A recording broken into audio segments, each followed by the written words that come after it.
So my mom came home with a bunch of squishies. I'm not gonna like unbox them because like I just packaged them up in like these Ziploc baggy little cute things. So I'm not going to do that. Here's my dog.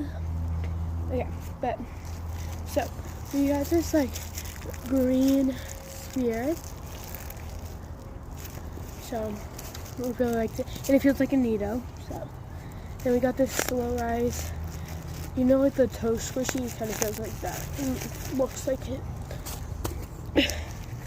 Then we got this bead one. Here, I can take this one out because it's in a thing.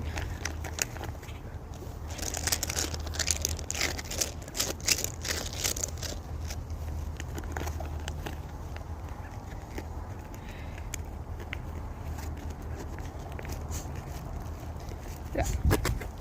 Then we got the swirl ice cream Nido. Then we got like this one, just clear, which is gonna be so hard to clean. Then we got this one, and I've been wanting it for so long, and I finally got it. Then we got a pink apple, and that's it. Bye.